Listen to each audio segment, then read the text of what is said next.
This is episode 43 with country star and legend Mickey Gilley. Really enjoyed this conversation. I've known Mickey for a while and had a chance to work a bunch of shows with him, along with my co-host Brian Edwards. And we had a really great conversation. Make sure you sit back, relax, enjoy our conversation with Mickey Gilley.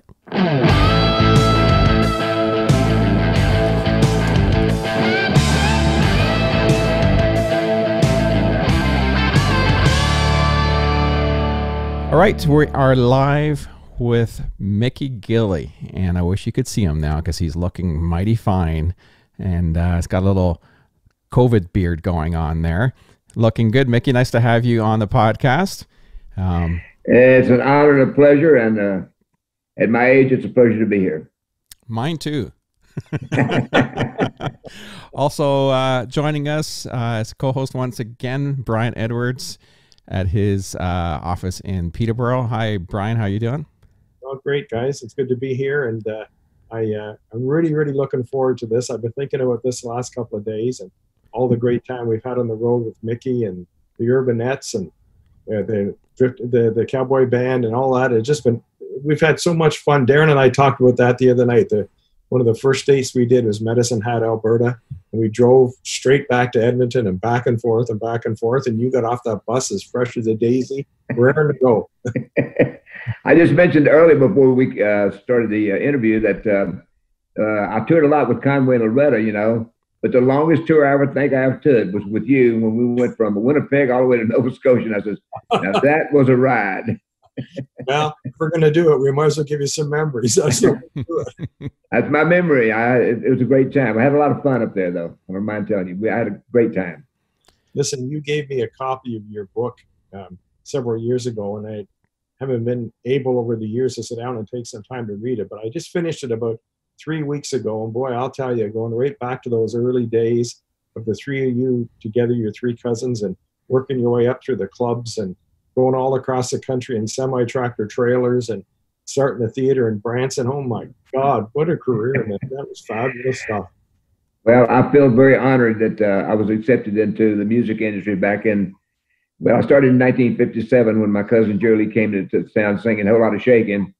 And that's when I thought at the time I'd throw my hat in the ring. And if I'd known it was going to take me 17 years to have a hit record, I might have had second thoughts. But I got into it. I love the music and I love the folks.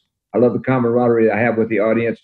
And I made my first record in 57, and 50-something years later, the Yo Play Yogurt Company used it in a commercial, which just blew my dress up, so to speak. It was something I could not believe, you know, that they found this recording that only 500 copies of the record was pressed up, and 300 of them was destroyed in a fire. And when they sent me the email, they wanted to use it in a commercial. I said, "You got the wrong ooh-wee baby." And so I get an email back, you know, and they said, "The one we have is by Mickey Gilley." And I'm thinking, where did they get this record at? Lo and behold, you know, they ended up using it in a commercial and paid me a lot of money for it. Oh, that's good. So I hope I paid taxes on it. I'll tell you how much. Just tell us how much you paid in taxes and we'll figure it out.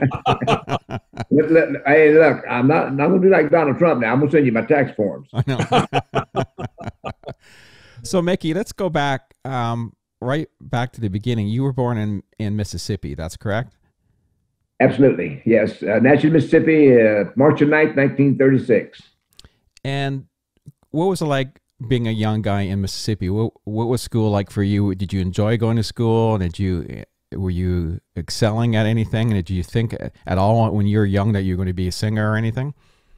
No, when I was going to school, I never dreamed about what I would be doing later in life. I went to church all the time with my mom. And of course, growing up with Jerry Lee Lewis and Reverend Jimmy Swaggart, he decided he was going to be a minister. Jerry Lee was messing around on the piano at a young age, 7 or 8 years old. Yeah. And after all the things that we've done in our life, I've always said that Jerry Lee Lewis was probably the most talented person in our family. And of course, he hit back in the 50s with a whole lot of shaking and Great Balls of Fire and all these tunes. And I was doing construction work in Houston, making $1.25 an hour because I came to Houston when I was 17 years old. Yeah. And I quit school in the 10th grade. But lo and behold, I saw how well he was doing the music business, and I'm thinking if he could do this, I could too. Because I played piano, I wasn't as good as Gilley, but I mean, I could play well enough that I got through it. Let's put it like that. I wasn't very good at the time. In fact, I told my producer later on after we had several #1 songs, I said, we're two of the luckiest guys in the world. I said, because the majority of the songs we recorded back in the 70s made it #1. I don't know how they made it. But anyway, I had some success. It worked for sure. So when you were young with Jerry, cousins, you hear you have 3 cousins. Did you guys live close to one another? Were you seeing each other all the time?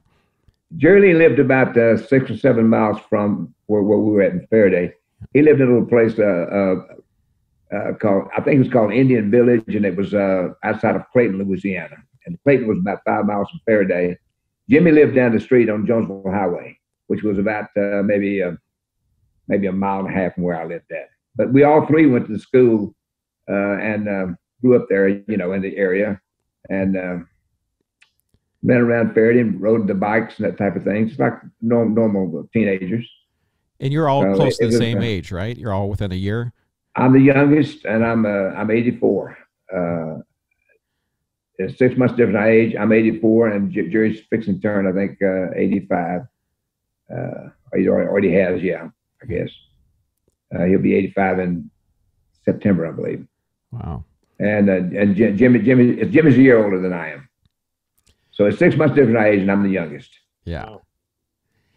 So looking back now, it's pretty interesting that the 3 of you growing up close to one another would all become super famous, but all kind of head slightly in different directions. Well, the interesting thing about what we've done, I say what we've done, the interesting thing about what happened in our life and our career was the fact that we all 3 had success in a different kind of music. Yeah. Jerry was in the Rock and Roll Hall of Fame. He was was in the rock and roll field. I came along and had 17 #1 country music songs. And Jimmy is one of the biggest gospel selling artists in the world. So we all 3 had success in a different kind of music. I even tried to get Sirius XM to give us a channel and call it the Cousins channel, you know, and play Mickey Gilley, Jerry Lewis, and Reverend Swaggart. Yeah. Which I think would be a dynamite, you know. But they never have come to the table with that. So go ahead, Brian. I'm going to say they should, because that would be a big, big hit. It would be a lot of variety. I mean, I have had country songs, and of course, I've got a lot of albums out there, and I got a lot of music that nobody's ever heard before. I had some great songs on some of my albums that never got any attention because I wasn't a big album seller, but I was fortunate enough to have 17 #1 of my songs that they released go to #1 for me, and I think I had 39 top 10 hits. So out of the 17. At 39 top 10, and out of the 39, 17 of them went #1. So that's what I'm trying to tell you. And I, you know, it's been a great ride. And I'm very fortunate that some of the songs made it to where it did for Mickey Gilley, because I look back on my career and I see things that I've done. I think that basically when I got the theater in Branson, Missouri, and I started doing my theater in Branson, I learned to be a more of a performer and entertainer at that time than ever before. Up until that time, you know, people would accuse me of copying my cousin Jerry Lee. It bothered me when I first started out in the music business, but after I started having some hits and people say, "What are you doing, copying your cousin Jerry Lee?" And I said, "Nope, try to be exactly like him." And I've been having fun with it, you know. So it didn't matter what they thought, you know. I was having a good time. Yeah. And I went to see The Killer, by the way, not too long ago.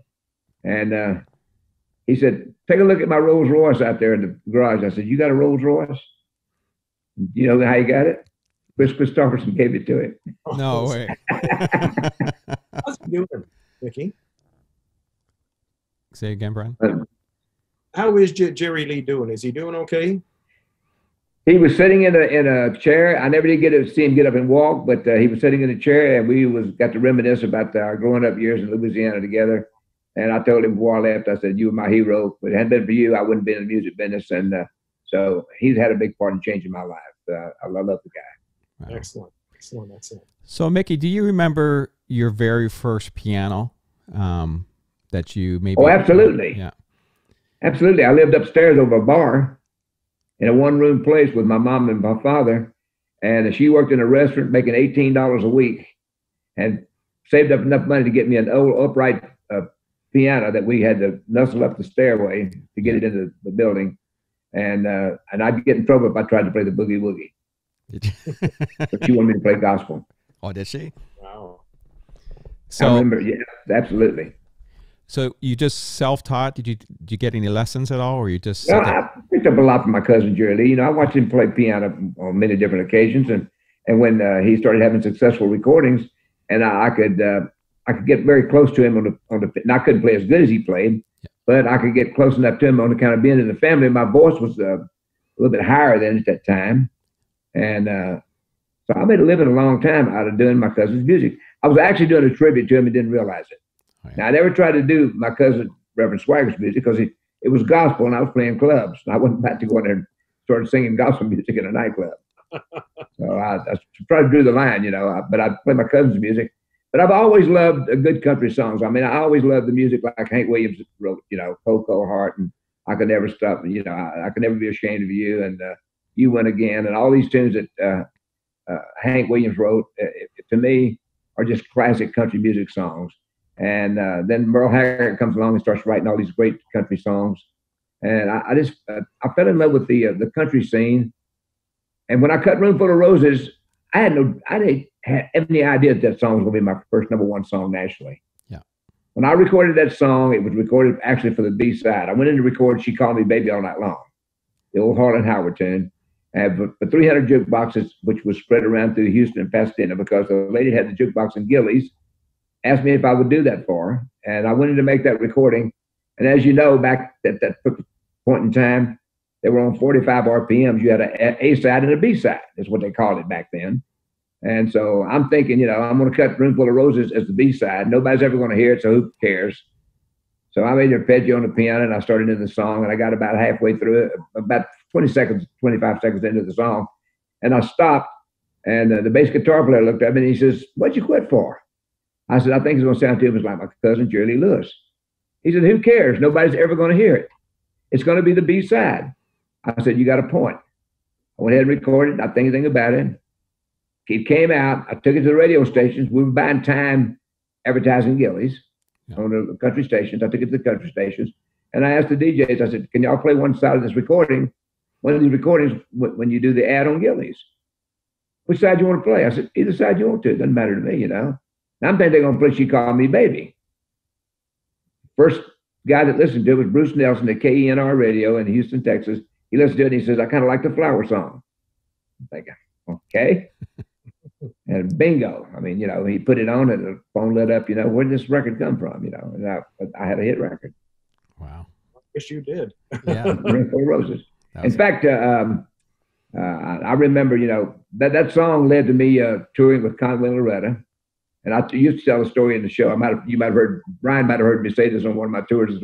I have fun with it, you know. I said, I couldn't believe, you know, when Room Full of Roses hit and we'd go to a truck stop, Conway would get off of the bus. And everybody knew him, so he had to be real careful. Nobody knew who in the heck I was, you know. I walk in and, "If I was in a rose," I said, "That's me, that's me." I'm screaming and hollering. Because it was all a jukebox. It was a jukebox record. So let's go back again. Do you remember your first paying show that you actually got paid for? I think I worked for about $5 a night. I didn't know very many songs. Yeah. About 6 or 8 songs, you know. I mean, I was the teeny bopper back then, you know. We would put out a record and then we'd make all the teen hops around Houston. Yeah, but I think my first one was about $5 or $8, something like that. It wasn't very much. And what were the taxes on $5 or $8? I don't know if I paid any taxes on it, but I don't want to go back that far anyway. So what year did you end up starting the club? You started the club back in early 70s? We opened the nightclub up in March of 1971. 71. I had worked down the street from where Gilley's was located on Spencer Highway. I had worked at a club called the Nessadale. I worked there for 10 years. Oh. And a guy conned me into going across town. It's going to double my salary, what I was making at the time, which was I think I was making about $185 a week or something like that. And he came over to me and he said, "I'm going to double your salary. You come over across town I took the band, I left, I went across town after 10 years working this club. And it was a con job. And Mr. Cryer, that I ended up in business with Gilley's, came out and said, why did you leave? And I told him, he said, he thought I owned that club in Estadale, and I didn't. I never part of it. So he says, you need to come back to Pasadena. And I got this place. You need to come take a look at it. I had a meeting with him, and the first thing I told him was, he said, what do you think? And I says, you need to take a dozer and clean this thing off and start over. He says, no, I can fix it. But all it was an old metal building, you know. Oh, yeah. And so he said, what do you think it needs? I said, well, you need acoustical tile ceiling for one thing in the roof. I said, because you can't play music in a pretend building. It's going to bounce everywhere. I said, you need new chairs and tables, and you need to tile the floor, and you need a front for the building, you know, not give it that metal building look. And that I went through on and on and on, you know. But they had a great, big, beautiful sign out there. And that was the nicest thing of the whole property was the sign. Yeah. And he said, what do you want to call it? And I said, you can call it anything you like. It's your club. He says, I want to call it Gilley's. And I said, I like it. So I'm thinking, you know, he's going to take Shelley's off of it, which is called Shelley's. He's going to put Gilley's. And sure enough, when I drove by and I saw that Gilley's going up, I'm thinking, I can't believe this. Wow. Right after we opened the club up, about 3 months or 4 months into the club, I had a furniture company call me and wanted me to do a TV show to advertise their furniture. And at that time, Channel 39 in Houston had all the country music segments on Saturday night, starting with Porter Wagner. And I think it's 6:30 or something. And they carried a whole line of country music shows for about 3 or 4 hours. So I finally agreed to do this thing with them if they'd let me say something about Gilley's. At that time, there wasn't infomercial, so you couldn't make the advertisement about the club. But I could say, hey, folks, I'll be playing 4500 Spencer Highway, Gilley's in Pasadena, Texas. You will hear music like this if you come see us. And I'd be doing, you know, a song like She Called Me Baby, Room Full of Roses, or one of Jerry Lee's tunes or something like that, you know, yeah, at the piano. And the club started to really click then. And then when I went to the club one night after doing the TV show, and I saw how this lady heard me do She Called Me Baby all night long. She called me over and she says, today on your TV show, you did my favorite song. I said, what was it? She said, She Called Me Baby. And I said, that's a Harlan Howard tune. She said, I know I'm in the jukebox business. That record's out of print, and I want you to record it for me. I said, for what? She said, I got 300 jukeboxes. I'm going to put it on every one of them. At that time, I wasn't really interested in making records because the club was doing good. The TV show was doing excellent. Yeah. And I was the front runner. And then after I finished my performance, Porter Wagner come on, and then Wilburn Brothers, and then went on and on and on down the line, you know. But my show was picking up steam because people was tuning in to see what the heck we was going to do next because I didn't know what I was doing. And I had a 30-minute show, and I was trying to write it, produce it, sing on it, the whole bit, you know. So it was something that people just wanted to tune in and see what was going to happen next, I guess. Yeah.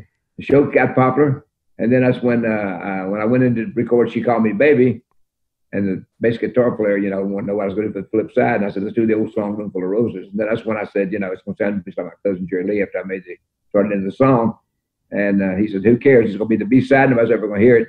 So that's the record that came out, and bingo, my first hit. After the record went #1 for me, we had booked Conway Twitty at Gilley's. Conway's coming down to the club. Wow. He's hearing Room Full of Roses because I got a #1 song. Yeah. Now, at this particular point in time, Conway Twitty's got more #1 songs than any band on the planet in 1974. Yeah. He's going to play Gilley's, but he hadn't put 2 and 2 together and figured out that Mickey and Gilley's are one and the same. But he hears me when I go up on the stage because I open the show for him. And he hears me do Room Full of Roses, and all of a sudden it clicked with him, you know, hey, this is the guy that got the record. I went back to say hello to him. The first thing he asked me was if I had an agent. I said, I don't think so. He said, I have somebody down here to talk to you. And I'm thinking, Conway Twitty's going to have somebody down. Are you kidding me? You know, I mean, I had people blow smoke at me all the time, you know, and I think it went one ear and one out the other. I didn't pay attention. But sure enough, 2 days later, this guy shows up, Jimmy J, Nashville, Tennessee, United Artists, United Talent is what it was. Yeah. And he said, I'm here to sign Gilley to a booking contract. Then I found out that Conway Twitty and Loretta Lynn owned the agency. That's how my career got started.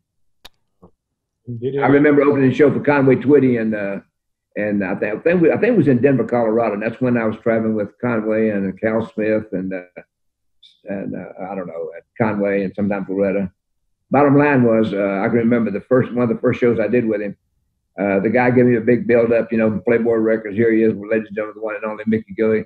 And it was about 6,000 or 8,000 people out there in the auditorium. And about 3 of them went,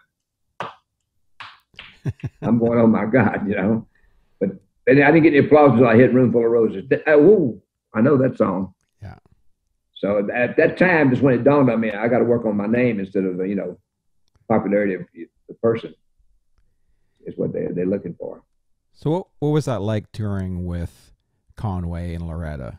One of the most awesome times of my life. He helped me more by explaining the business as far as traveling is concerned, and he helped me a lot. I cut a lot of corners by sitting down one night and talking to him. And I traveled with him for about 3 or 4 days. And at the time that I was traveling with him, I told Big Joe that played the bass for him, used to do all the talking with him. And I told Big Joe, I said, I don't think Conway likes me. And he says, yeah, he does too, I was traveling on the bus with him, and I was using the Twitty Bird band, to back me up. Yeah. And one night I asked him if I could chat with him a few minutes, and he opened up, and we became pretty good friends. He was a man of few words. He was a man of few words. He didn't talk much. No, I know. But boy, I tell you what, when he had a Hello Darling or It's Only Make Believe, something like that, the crowd went nuts. And I didn't want to follow him. I had to follow him on some shows. I didn't want to, because when Loretta was out there, when we had Loretta out there, it was me and Cal Smith, Conway, and Loretta. And when Cal Smith would sometimes open the show for Loretta, or I'd open the show for Conway. So whoever opened the show, they got to open the second half for the star. And I had to do that. Can you imagine me trying to follow Conway Twitty after It's Only Make Believe and Hello Darling? I don't think so. And were you still? I going, we want Loretta, we want Loretta. Were you still working the club through all of this as well? Do what now? Were you still working Gilley's club through all of this at the same time? I worked it on weekends when I went to book somewhere, but I was booked pretty regular out there on the circuit. I was traveling with either Conway or Loretta, or I was doing some single dates by myself, because I started playing clubs when I put the band together. Yeah. After I quit working with the coal miners or the Twitty Birds, and then I started my own group. So I started playing a lot of clubs. So I stayed pretty busy. So who would be in the club when you weren't there then? Well, we had the regular band, the Bio City Beats, and we had Kenny Fulton and Steve Michaels, and Johnny Lee was still working the club. Oh, good. He was working the club. See, that's before he had any hits. Yeah. His hit was in the '80s with "Looking for Love." And out of all the music that we played in that film, Johnny Lee had one of the hottest records in that soundtrack, "Looking for Love." It was #1 in the nation. It was a hot song in the film, "The Urban Cowboy." So when you were touring, say for the first time with Conway, what's the biggest difference, would you say, from touring back then to what it's like touring now? Ooh, well, of course, my time in the limelight has sort of subsided. I've been there and done that, so to speak. But I can tell you that I didn't realize what the music industry was really all about until we did the film "The Urban Cowboy" with John Travolta. Yeah, that launched me and Johnny Lee as two of the hottest acts in country music in the '80s. And that's when my life really changed, because for the first time, all the showrooms in Reno, and Las Vegas, Reno, Tahoe, Atlantic City, they all opened up for me. And I played the Vegas like so much it was unbelievable. Played the Desert Inn 3 weeks in a row. Wow. So it was just and then I went to Europe and did the promotion on the Urban Cowboy. Came back and I got to work at the White House for President Ronald Reagan. I got to perform a 30-minute show there for all the people there in the government, and George Bush Sr. So I played for 2 presidents. They sent me out to California and gave me a star on the Hollywood Walk of Fame, which was a tremendous honor. Wow. And then the scary part happened. They asked me if I wanted to do some acting. Yeah. I'm thinking, acting? Are you kidding me? I'm a country music singer.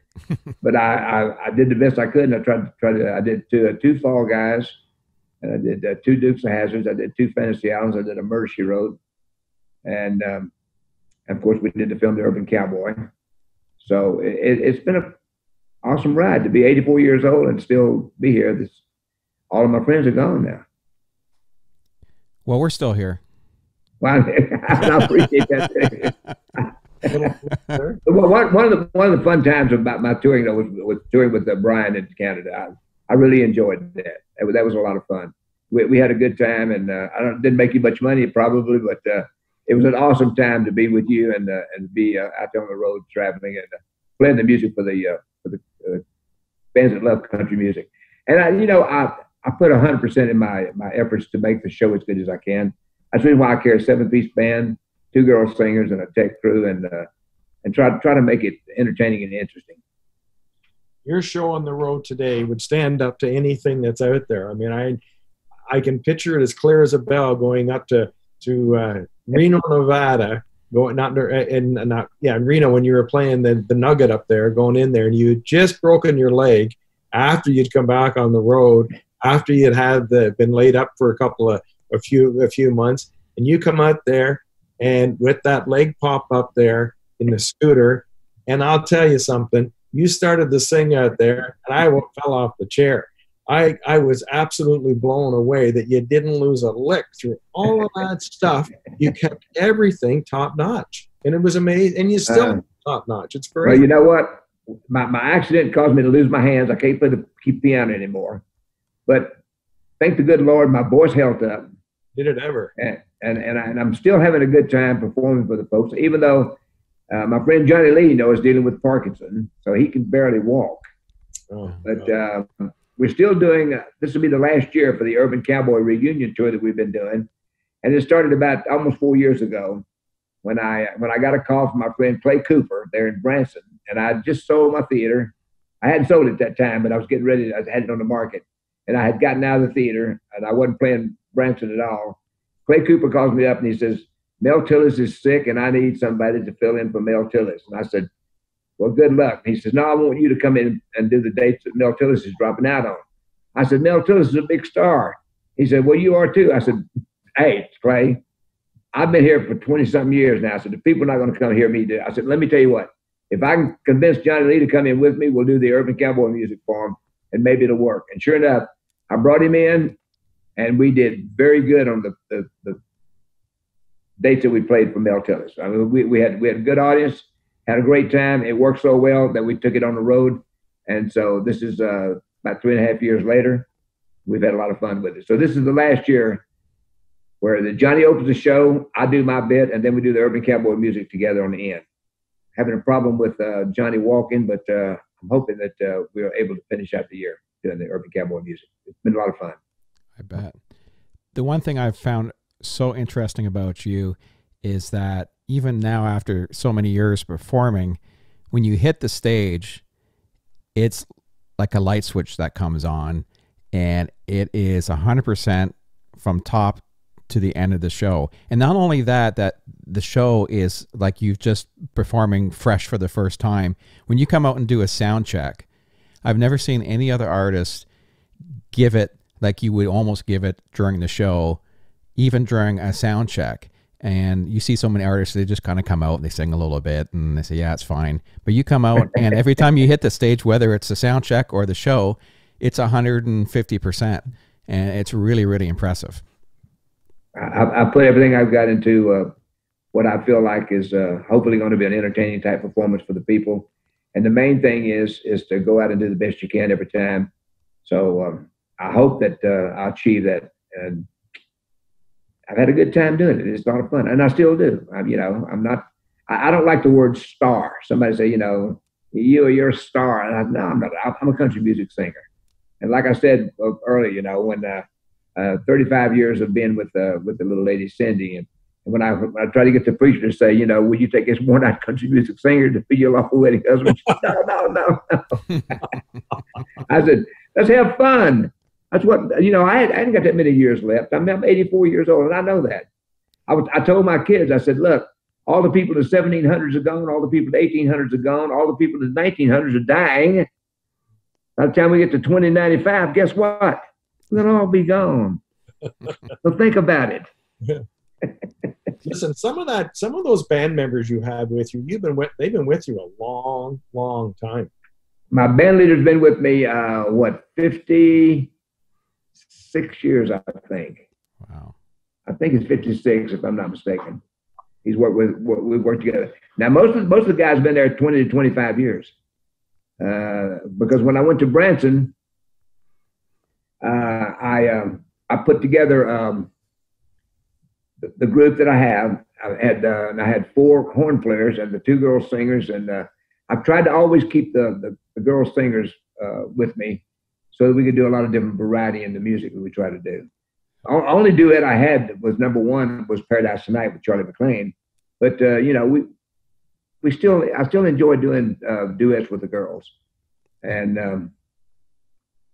I'm hopefully that I'm gonna get a chance to get back in the studio and do some new material coming up pretty soon. I don't know. It just depends on my health too, and how I feel. But I'm thinking about doing one more run at some new material that will be fun. Excellent. So when I'm gone, my family will have it. I own 3 or 4 albums of my own right now, so it's in the making. I'm working on it. Good. I've never heard in all these years I've been in the business somebody sitting in front of me saying, I'm 84 years old. I'm about to go in the studio and do some new recording. I think that's absolutely fabulous. I love it. That just because I know you can walk in that studio and do it, and you can do it the way that you used to do it, and it sounds as good or better than it ever did. It's the real. Well, I think my vocals are better because I've learned to be a better performer as far as relating to the music and the microphone. You know, that's what I admired about Elvis so much, because he could take a microphone in a recording studio and you felt like he was singing right to you, you know, and that's what I try to achieve when I go in the studio now. I just got through doing a song with Ronnie McDowell, and he called me the other day and he said, hey man, you knocked it out of the park, you know. Well, I said, Ronnie, I did the best I could on it, you know. I said, and I hope that it's good for you. So, and I just enjoy the country music feel and the music, and hopefully I'll get a chance. I want to go in the studio, and I got some ideas on a couple of things I want to do. And you know, the old song "Bring It On Home" was an old bluesy tune. It was #1 for me in record single of the year back in 1976, 77. I got a couple other songs that I'm really, really hung up on, and everybody that I throw them at, they say, yeah, you think it'd be a great idea. And I said, I want to do them country. They're not a country song, but it's good lyrics. And one of them was by Elton John. The other one is by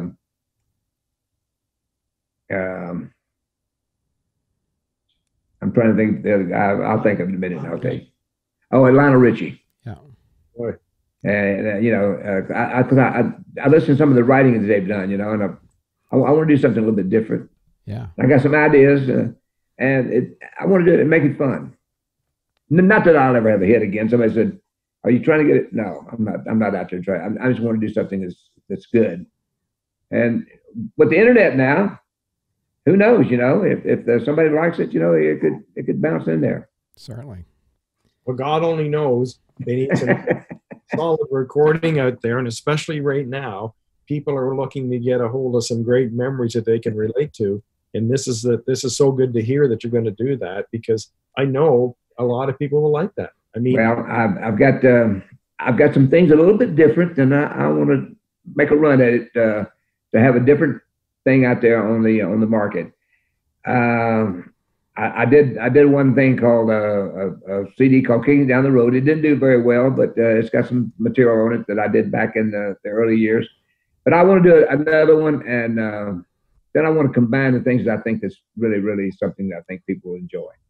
And I put together a love song collection not too long ago that I hadn't tried to promote it, but I tell the people when we sell it on the road, and I tell them if you buy the CD, don't put it in your car and start driving down the freeway. I don't want you to go to sleep, because they're all ballads, but they're love songs. Right. And I hope to do something that's going to be a little bit different this time. when are you going to go back into Branson again this year? Hopefully, as the fall hits with the Urban Cowboy Show. Is that the plan? The plan is to open up in September at my old theater that I sold to, of all people, a guy from China.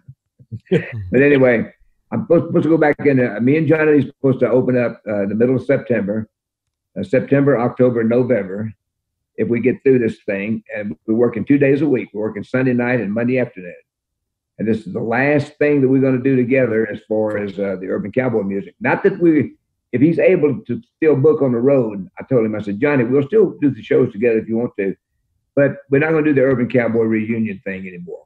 It's because the way it opens up is Johnny opens the show, then I come out and do my bit. We do about 45 minutes a piece, then we do the Urban Cowboy music at the end, which is about 30 minutes long, 20 to 30 minutes long, depending on how many songs we put in the medley. Yeah. And it's in a medley, and the two girls, they help us do the whole thing. We put the whole thing together. And I said, we've done it now all this time. It's time to move on to something different. So we go back on the road together. He'll be doing his music in the front where he'll be singing Looking for Love and Cherokee Fiddle and all these tunes.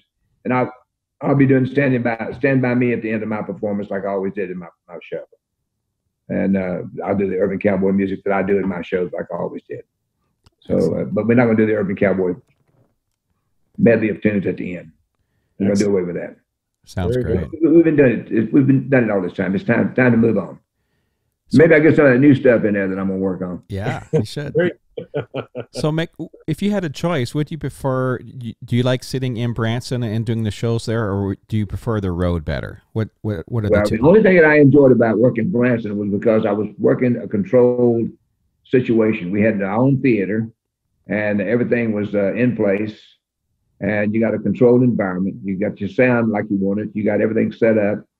And you walk out on stage, you do your thing, and you go home and you sleep in the same bed every night. Now, that's wonderful because at the time, Branson was hot, and we were packing the theaters. I was making enough money to pay the band.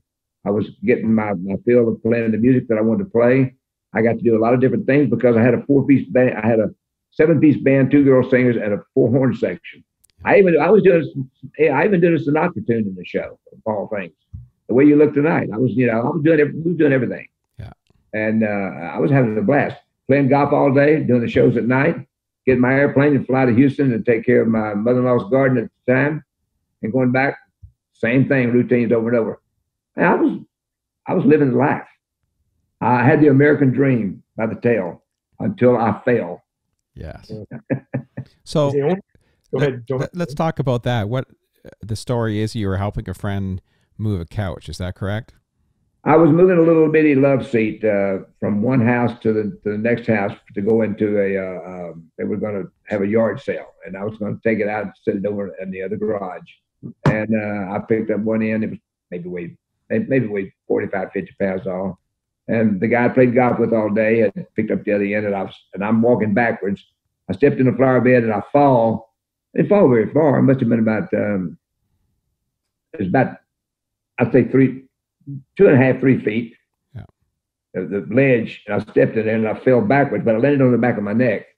And in all essence, I should have probably died because I think they didn't think I'd ever be able to use my neck. I remember when they had they came in after I went through rehab and everything else, and the doctor, when he came in, he says, I'm going to make your day today, Mr. Gilley. I'm fixing to move that neck brace that I had on. I couldn't move. And tears started running down my cheeks because I had the use of my neck. I could move it. Yeah. It's not fully functional like it was before I fell. At least I can, and I can walk. My hands are the most problem for me. Yeah. This hand here is partially paralyzed. But, I can drive my car. I can get out and mow the grass with the riding mower. So I can do a few things. I just can't do what I used to do. Yeah.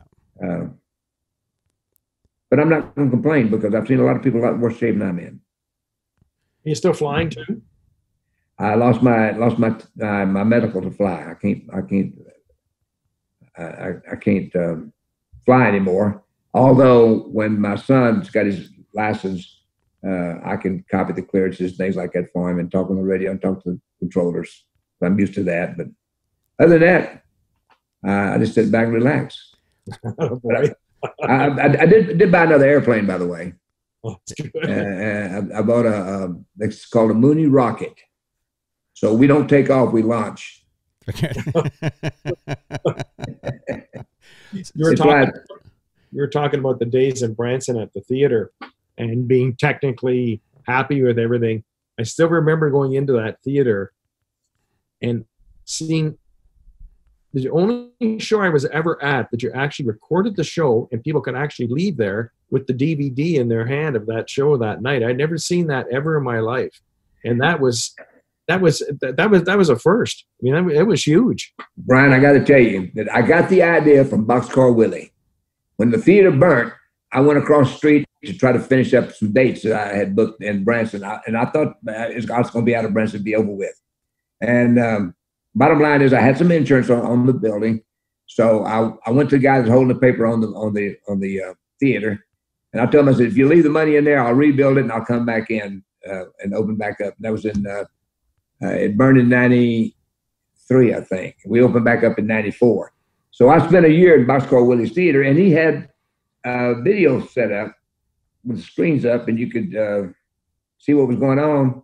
And I saw that, and I'm thinking, this is awesome. So when I rebuilt the theater, I said, we got to have that. So what I did, we set it up, and I tried to fix it so that we could get a lot more out of it than what Boxcar Willie was doing with it.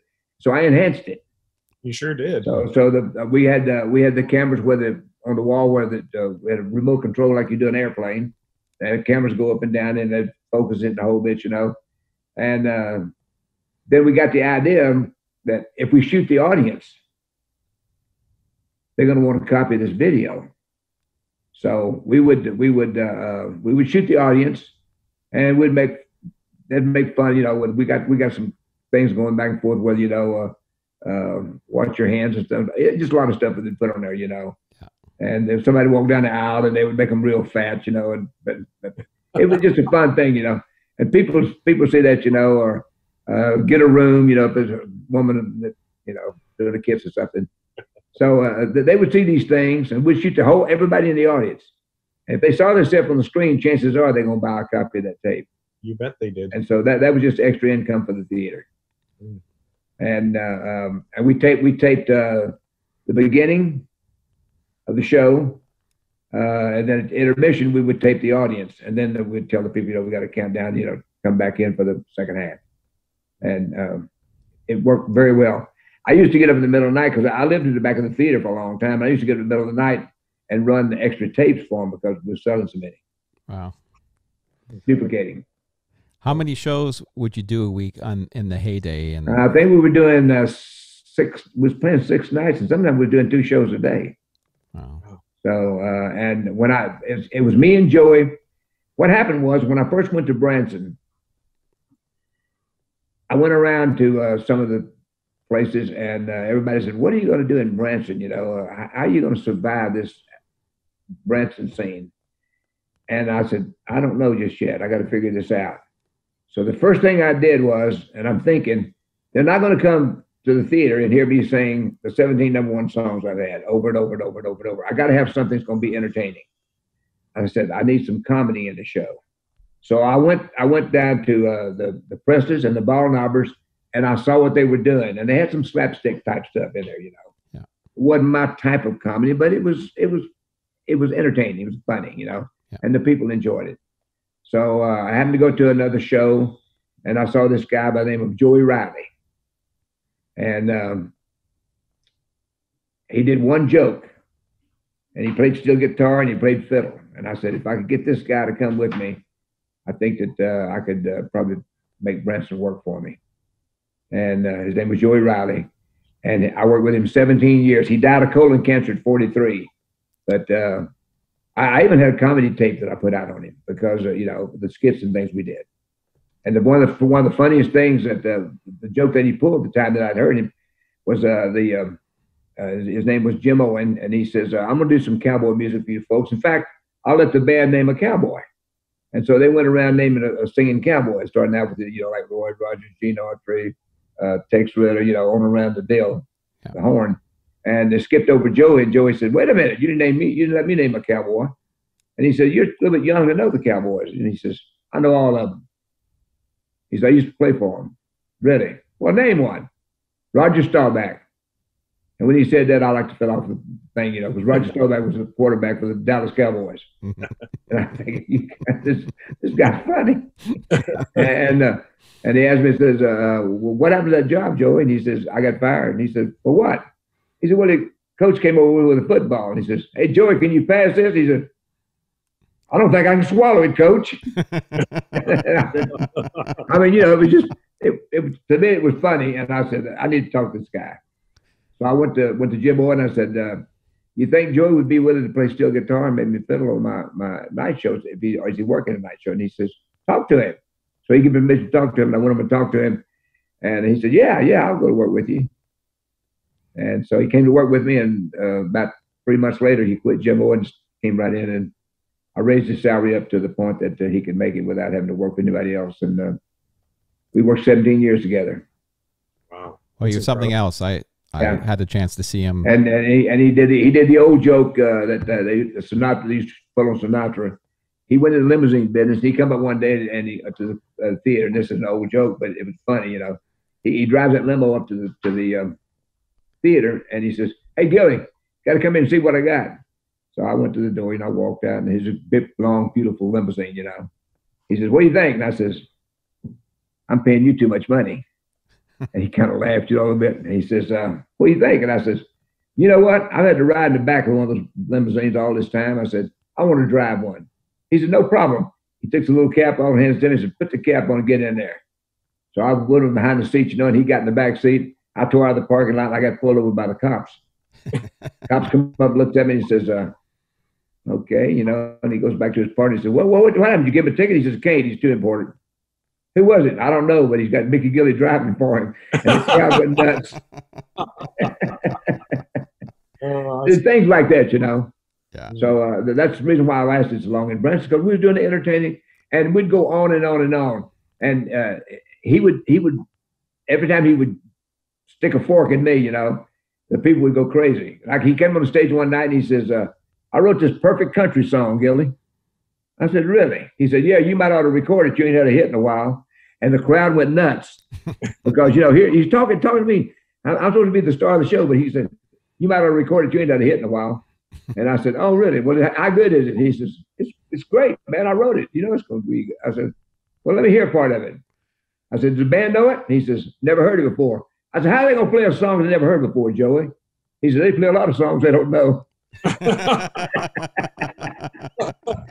And so then he went on, and I said, "Okay, let me hear the song, And then he said, "I went down to the river," the band's playing, the chord, "I took off all my clothes." And he turned around and looked at me, and I said, okay, you've done pretty good so far, I said, "And I laid him in the grass, and I waded out in the water, and he came up to mine." I said, "Wait a minute, you can't say that." He says, "Knees."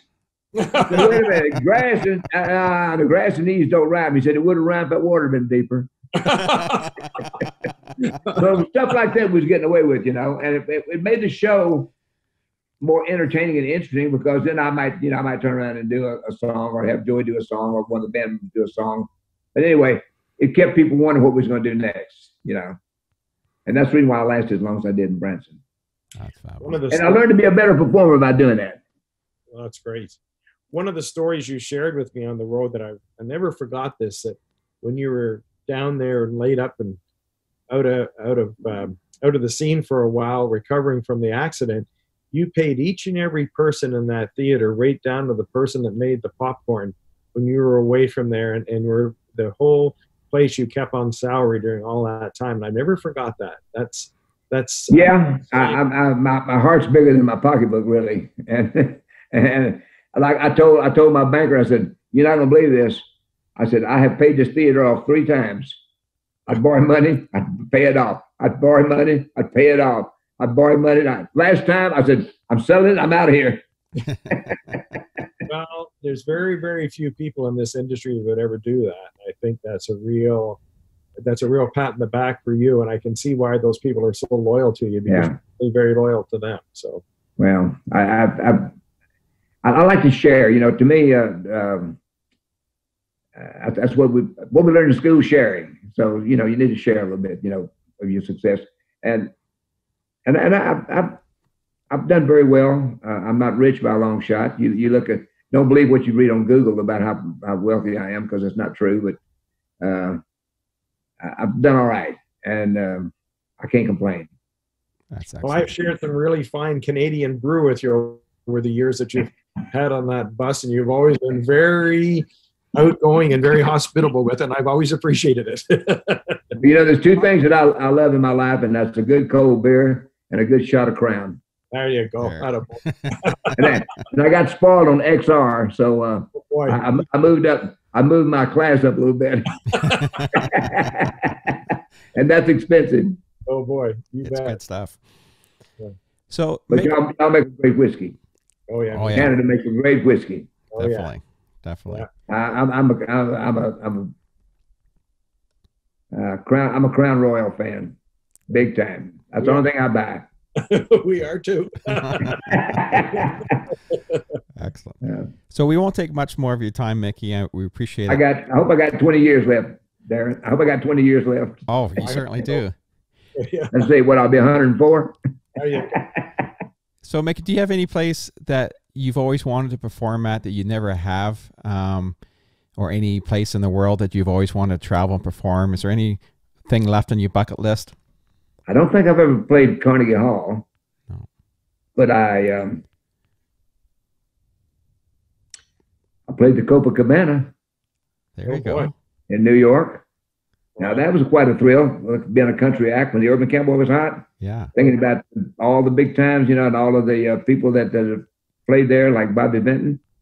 And I'm thinking, wow, this is awesome, you know, be a country act.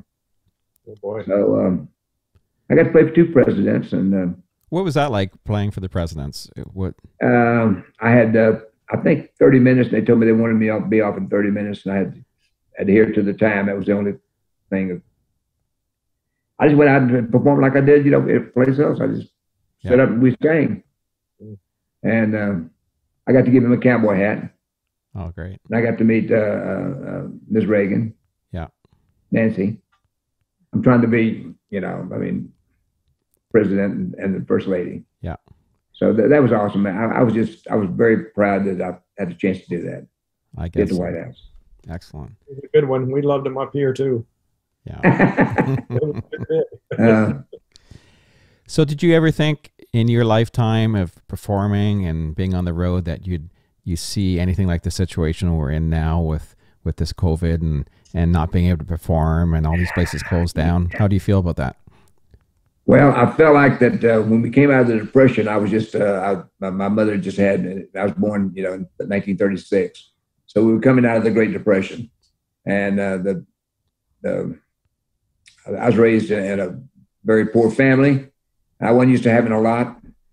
But, you know, as we went along in life, things improved. And this is the first time I've ever seen anything like this in my life. And it's been devastating. I was outing, getting ready to open at the Riverside Inn in Laughlin, Nevada. When I went down and had breakfast, I'm thinking we're getting ready to set up. I get a call from my agent, shows are canceled. Yeah. And I'm thinking, wow, we got California booked, we got Laughlin booked, we got Colorado booked. They all dropped out. So it went down the hill fast. And I was driving out there and doing 2 dates, turning around and going back to Branson in the bus. Yeah. So it's been devastating. And well, most devastating part though is all the people losing their life over this virus. Yeah. And I understand that, you know, and I want people to be as safe as they can. And I want, I don't know what's going to happen. I really don't, you know, just day by day. It's been devastating. Yeah, I don't think any of us know what's going to happen. And as you say, you just take it day by day and hope that we can get back and start performing and the musicians can start playing and the technicians can start doing what they do. And it affects so many people. Well, when I first came to Houston, Texas, back when I was 17 years old, I didn't have a nickel to buy a candy bar with. And I'm very happy that I'm still on the face of the earth, and I'm still doing quite well as far as my health is concerned. Not as well as I'd like, but I'm not going to complain. No. And as far as financially speaking, I'm okay for the time being. If it goes on for another year, I'll probably be broke. But other than that, I'll just keep day by day. That new album is going to be. And when I need something to eat, I'll come down and see Brian. There you go. There's always a bottle of XR in the bar, and we've always been no worries. You got it, buddy. You got it. Well, I must say, the most fun time of my musical career, and I'm not saying this because he's sitting there, but I had a really, really great time in Canada working with Brian. It was an awesome time, and you, Darren. Thank you. It was unbelievable, and you helped us with the sound and a whole bit too. You know, I appreciate that. Thank you. We had lots of fun. Doing it again. You get this disease out of the way, and up we go. We're ready. Well, I tell you what, you know, I'm always available. If you got something you want me to do, let me know. Perfect. Well, we appreciate you. Yeah, we appreciate you taking your time. And I must say, for 84, your memory is as sharp as ever. I can't remember what I did yesterday. And you well, I had a hard time remembering Lionel Richie a while ago when I was talking about his music. But that was the only thing. Yeah. I got to go see the guy, and you talk about an awesome show, man. I really enjoyed his performance. And I'm not a big Elton John fan. I went to see his show, and the crowd went just bonkers over him, you know? Yeah. And I look at it like when you go to someplace that you're not a fan of somebody and you see what kind of reaction the audience will give a certain entertainer, you got to admire that. And then if I had to say something nice about Elton John, is that he's an awesome performer and entertainer. He has some great music.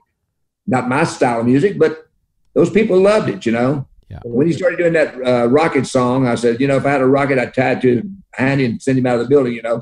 And I was doing it as a joke. Yeah. But the people went crazy over the song. Oh, yeah. But it's not my, you know, some of the music, I'm sure that when people hear the girls get pretty close down, they say, I don't want to hear that song again, you know. Yeah, exactly. So who would be, before we wrap up, who would be your favorite all-time singer if you had to pick one or two people? Who would that be? Now I'd have to go back to the point of first time I heard Elvis Presley sing, I was very impressed. Yeah. Of course, I mean, I was impressed with my cousin Jerry Lewis too. I think Jerry Lee is a great talent. Sure. But out of everybody that I've ever heard perform, Elvis was one of my favorites. That's great. I was a big Elvis Presley fan. Yeah. Still am today. Love his music. I like the Beatles too, but I really liked. I mean, I can remember hearing Heartbreak Hotel and, you know, cranking the radio up, you know, when I was just back in the early years, in the 50s. Unbelievable. Yeah, for sure. Mickey, it's been wonderful. I've looked forward to this thing for so long. When Darren said he had you all lined up, I was like a kid in the candy store. I was so looking forward to it. It was just great. Very, very good. Hey, thanks, Brian. Thanks, Darren. And I'm looking forward to seeing you guys again. And hey, if I live long enough, I want to play that place up there in Canada with you, Darren. Yes, you come to our theater, and we love to think about it often. Good. We got to do that. I got to do that before I pass. Sounds good. We love to have you. Good to see you. Thanks for having me on. Thank you. Bye-bye. Bye, Mickey. Bye.